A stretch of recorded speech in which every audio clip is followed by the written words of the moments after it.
All right, and we're live. So this will be, don't say anything that you'll regret because it's on the internet forever. Ever. So yeah. So where should we start? I'm gonna try to pull up the JIRAs. So I hope everyone can see that. Most of Baptiste, you weren't here so much last week, but it looks like we've got a good bit of progress on some of the incrementals build stuff that Jesse and I had worked on, mostly Jesse. So that's JEP. Let's see here. 305, I think. 5. Yeah, so JEP 305 is in draft state, and we looked through it a lot last week, and it looks really good. So thank you for doing that, Jesse. I just merged JEP 306,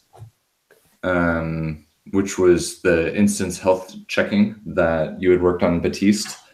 And so that, at least as far as a draft goes, that looks correct. But the one thing that I wanted to call everybody's attention to, if they haven't had a chance to look at it, was this bill of materials JEP that Carlos has been working on in a draft. And the way I understand it, there's going to be a lot of interesting overlap between this, what Jesse had written for 305, and then some of the update work that I am doing right now. So Baptiste, it might be useful for you to spend some time to look at that. Yeah, definitely. I saw it, but I forgot to have a look when back this morning. No worries. I just read through it as well, and it definitely, I need to mentally carve out the time because there's references, or there should be references, between what you had worked on, Jesse, and this. And I need to make sure I understand how these things relate.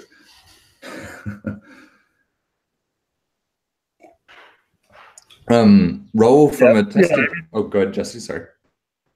Yeah, I mean, as far as I wouldn't exactly call it a review, but more a list of questions. I mean, basically, I just wanted to see more details about how this would interact with development workflow and so on. Because for JEP 305, I mean, I'm really focusing on exactly what would change for development workflow for developers to publish stuff. Right. I didn't pay much attention to the particular interactions with Essentials or with test infrastructure so much. I just figured that would sort of fall out of it in some way. I sort of want to see what the long-term goal here is. Roll from the testing perspective, have you had any chance to take a look at the work that Jesse has been doing? Not yet. I have on the queue, but not yet. Let me go to 305 as well. So with the reason that I think this... Carlos said he couldn't join right now, so we might want to revisit next week. Or okay. Well, I think I didn't think we would resolve any of the overlap, but I wanted to call this to your attention, Raul, because these two, I think, will have a strong impact on how we do the test automation workflow for Jenkins Essentials. Is the theory being, at least as far as I am understanding how this is all going to interact, these interlocking pieces, is we're going to have our bill of materials, and we're going to, that will be in the master branch, and then a pull request will get automatically fired that says, hey, there's new plugin changes that have been built in this incrementals repository, or someone files it manually. They want to promote a new incremental build of a plugin. And that would be a pull request to like the production branch in Jenkins Essentials, and that, or in the Evergreen repository, really. And then we would need to run some of the test automation to make sure that that is a legitimate, valid installation of Jenkins Essentials. So whatever, if we're needing more information to run the acceptance test harness stuff or PCT from the bill of materials, then that would be a good thing to bring in now. Or if we need to store more information to make testing easier from the incremental stuff, then the sooner we know that, the better as well. Okay. I will read this today or tomorrow morning as late. Yeah, no worries. Yeah, I mean, so I guess my summary of the interaction of 305 would be that if there's anything that you could do today that works fine with regular Maven releases, such and such plugin 2.38, and you're able to publish, test that and publish it, then with 305 deployed, this exact same workflow ought to work exactly the same way with any commit, with any individual commit without having to run Maven release plugin, at least for things on the master branch. I mean, currently it allows you to deploy commits that come from any branch or pull request, probably for purposes of the Essentials manifest. We would want to have a enforced rule in place that says, if you're deploying to the production, then it has to be a commit that's actually in master itself. Right. Okay. Indicating that's gone through review and has been merged by an authorized person and all of that. Right. But otherwise, it should just be the same as picking up any other release version. I think the stuff that you've been working on here, Jesse, is going to be really interesting for testing as we start to adopt it more and more. Is what this basically means, Raul, is we will have the machinery to drop builds from pull requests and from branches into this Maven repository directly from, somewhat directly. There's a little bit of sleight of hand, but somewhat directly from ci.jenkins.io. So if you take the Oleg's, war packager thing, you should also be able to just pull in arbitrary things from pull requests and all this other stuff to do a really strong or good, full integration test with a full environment, which is cool.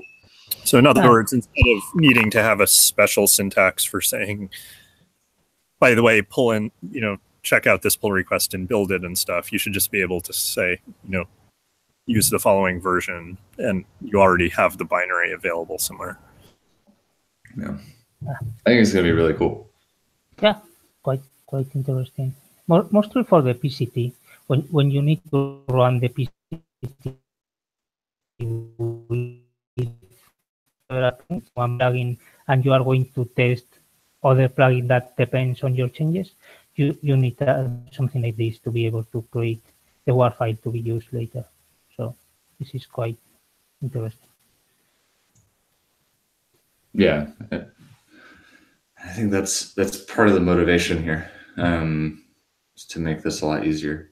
Where'd that motivation go? MERP issues. Yeah. Yeah, it's a thorough document, Raul. So I'm sure you'll have. Yeah. I promise I'm going to read it. Yeah. Don't worry. I'm going to do that just after this meeting. All right. And so outside of that, last week, the other thing that was going on is I started to work on this client server lifecycle for updates, which I think, Baptiste and I have spent quite a bit of time last week talking about it. I've been working on the on actually rationalizing how we're going to manage these update levels that I had posted to the mailing list. So on Jenkins CI Dev, there's a thread where I continued some of the, or outlined some of the in-person discussions that Baptiste and I had last week. And as you know, you all saw this morning, is really trying to rationalize how these things are all going to fit together with the channels. So I'm expecting this to get wrapped up from an implementation standpoint probably later today. Well, you know, when everybody else here is, goes to sleep, basically. But I think from the testing perspective for you, Raul, the thing that really changes, or the thing that the update levels really allow us to do, is test every single potential upgrade from one level to the next.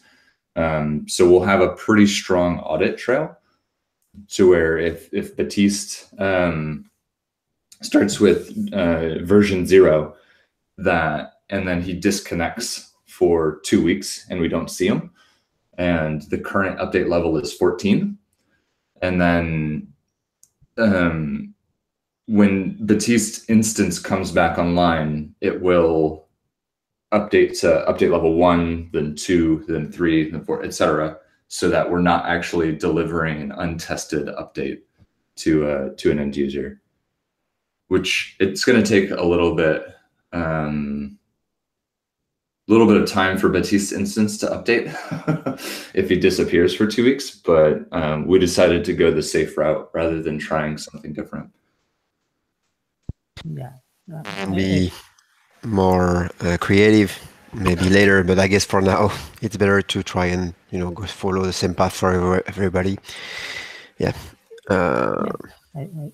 Though I'm pretty worried about the same path for everybody, when actually everybody can install different plugins and could make situations very different. But well, that's kind of the puzzle. Yeah, I think this is going to be the longest standing debate that we'll ever have for Jenkins Essentials, is do we allow additional plugins or not? Right now, I'm not going to complicate the design thinking about it.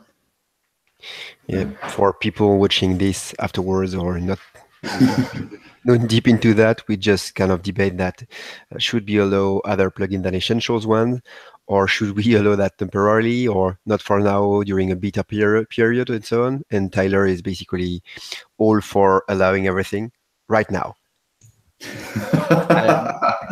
Let's all die in the attempt. I never said that. So later, when I regret it, you'll pull this video back out of the archives. I told you. So yeah, that's kind of what was happening last week. The stuff that's, Baptiste, you're here most of the week this week, right? Not really, but I will be absent from tomorrow afternoon until to included Thursday morning, just 2 days out. Okay. Special setup this week. Okay. I was looking at the planned milestone and how these things always typically work out. You learn more once you go into it. I think towards the end of the week and early into next week, I'd really hoped at the beginning of this project that we would have the full update cycle working. I don't know how realistic this is right now. It sounds like the things that stand between us and milestone 1, the client health stuff, have you implemented that, Baptiste? Client what stuff? Health? No,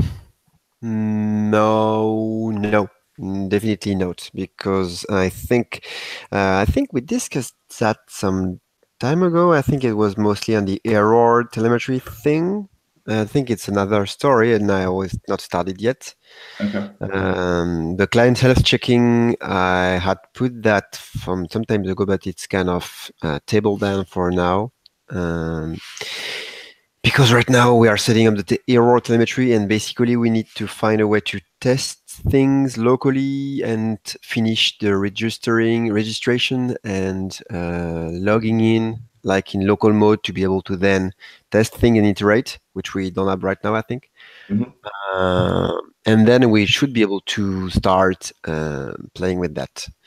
I tend to think we could have a pretty simple version. Anyway, the health checking is on purpose right now, pretty simple. So it could be feasible pretty soon, but it's not started yet, bottom line. So the reason that I ask is I'm thinking with what we have in design right now and in various stages of implementation, these are definitely must-haves. So 301, 302, 303, 304, 305 must-haves to do that milestone one. Yeah. But I don't think that this is needed to do the basic. I tend to disagree. Depends on, well, because it's if you look into the JEP 306, you will see the relationship between that and the 30. I'm not sure. 2, I think. Scroll The error telemetry one, down, right? and the very bottom, I think, the relationship between no, really bottom reference. Okay, series logic, blah, blah, blah. So basically, we need that, I think, to be able to coordinate updates, which is the thing you're working right now on. Mm-hmm. And we definitely need some form. I mean, yeah, we could, for instance, choose to implement only the slash instance ID identity check for now. For the health checking part of the update and rollback or not system for now, and not consider the metrics URL. If possibly it can save us some time to just iterate then. But if we don't consider the health of a given instance when we update, then I think we are really going to take a big risk, isn't it? Fair. Or no, that's good reasoning to me. Right. So let me jump over to the Jiras. Do we have that here? The pre-release. I think I should possibly split or create other Jiras because, design JEP on the right. Maybe there should be something either repurpose that one or implement something around that and try to put relationships between Jiras and so on. Yeah. Okay. I can do that. Okay.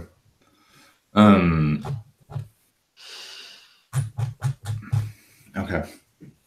And I think there's so if we need where did that go? If we need this guy, I think that's reasonable.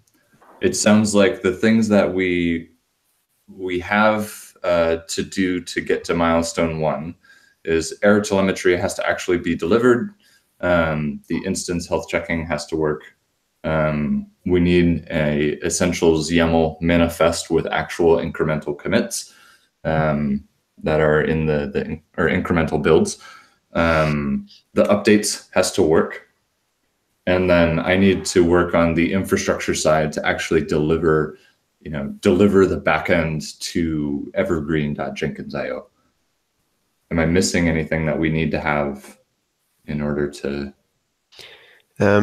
Depends, because the 306 is actually kind of split.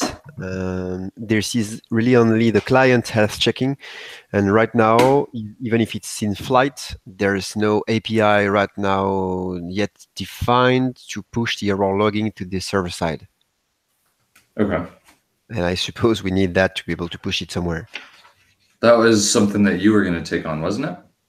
Yeah, I think I will do that soon too. That's why I was going to say the 30th of April is still slightly ambitious, but well, yeah. So if it's a question of just implementing the service side, maybe at the end of the week, if you still feel like you want to take that, then that's fine. Or Yeah. you could just ask me to, and I think I could probably do it in half a day. Yeah, maybe I don't think actually that part is likely to be the most complicated. Well, I'm going to This have is recorded, so yeah, you will be able to tell me the contrary. I told you. Yeah, I need to learn a bit more about Feather.js, but yeah, once that it's kind of done once, I should be able to move faster in that regard. Okay. Yeah. So yeah. Okay. Are there from I see that Oleg jumped on the call. From any of you other folks, are there things that we need to be considering for milestone 1 or things that you need unblocked? I just asked a question, Chad, about whether about what subset of 305 you consider mandatory for milestone 1 and whether you want that to be formally tracked on the sprint board. A subset of milestone 1. Subset of 3. Sorry.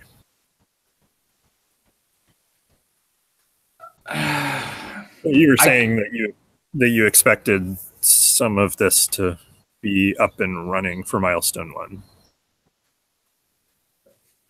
I really feel like it's important for us to demonstrate that we can pull in some plugin builds, even if it's just one. Like I know that Raul's been working on some of the quality stuff for the Git plugin.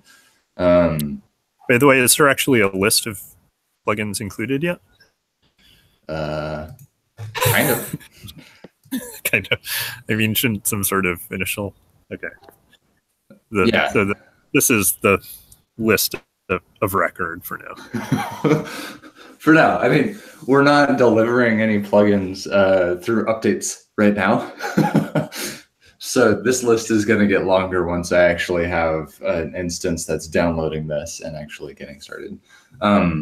What's missing from this, and I was starting to think about this over the weekend, is these are sort of root level dependencies, and that's all fine and good. But the thing that I need to actually deliver to an instance has to be the full list of dependencies as well. Right. And so part of what, good, sorry. Yeah, I mean, you can, if you want to, you can select the the upper bounds of the transitive dependencies of things in this list. But sooner or later, you'll want to deploy some little bug fix to one of those, deep upstream plugins anyway. So I figure you might as well just list them all now anyway. Yeah. By the way, how do you resolve dependencies now? Using Docker scripts or using Jenkins scripts? Right now, neither. Yeah, because you're also at risk of getting into upper bound dependencies issues. Right. Especially when you have workflow aggregator in the bottom. The first sketch that I had in my mind was that on that this file should be somewhat generated, and when we generate this file, that we're actually, let's say, workflow aggregator, for example, when we generate this file, we're going to the incrementals repository and considering the POM of that, and then filling in whatever we need here. I don't know if that's a bad idea or not yet, because I don't know about generated, but I think it makes sense to have tools that propose bulk updates to it. Yeah. In order to do that, so if you open current Jenkins Docker image, there is a pending pull request which shows you a list of pending updates. I have created it for a pretty similar case. Yeah, so once we... Sorry, go ahead. Once we have a generation of Docker image, you can, we can just get these scripts to do some reporting. Actually, you can copy paste the implementation to Essentials as well. Where is this looking for updates though? It downloads update center JSON for the LCS and then checks the versions. Yeah, so but that's not going to be very useful for once we start using JEP 305 because those things won't. For staging repository, it's definitely something to consider. The gist of the problem here, and this looks actually quite useful for the Docker plugin, but the gist of the problem here is that we need to perform the duties of the update center effectively with the incrementals repository being considered. And so I don't know how I'm going to solve this. If anybody wants to take that problem off my plate, I'd be happy to give it to them.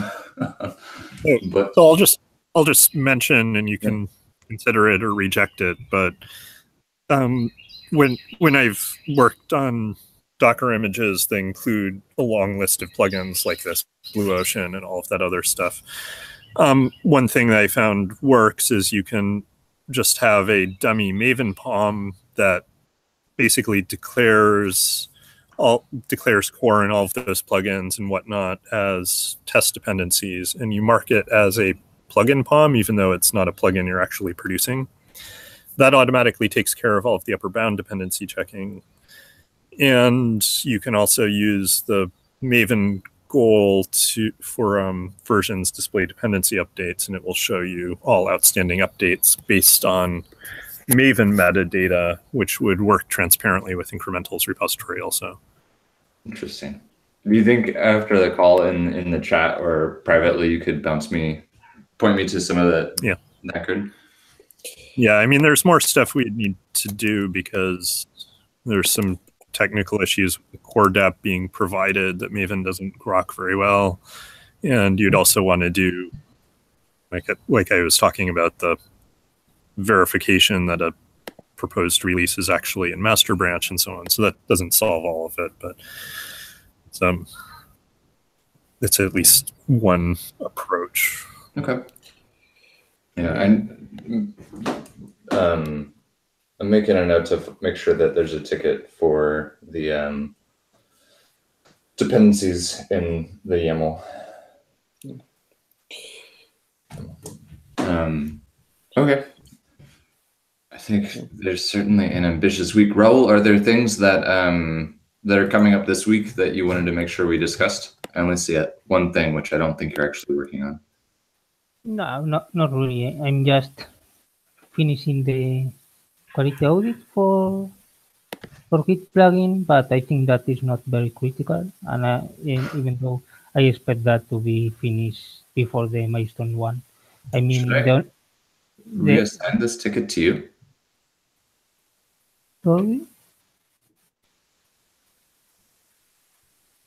Yeah, who has? It's right now. That is, I think that is duplicated. I'm going to take a look and remove if needed. Okay.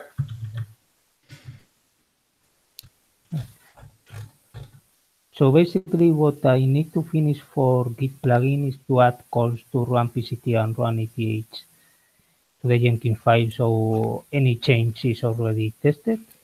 And we can have a complete example of developing flow for a Git plugin in Essentials. Sorry, for a plugin in Essentials. Right. Okay. Cool.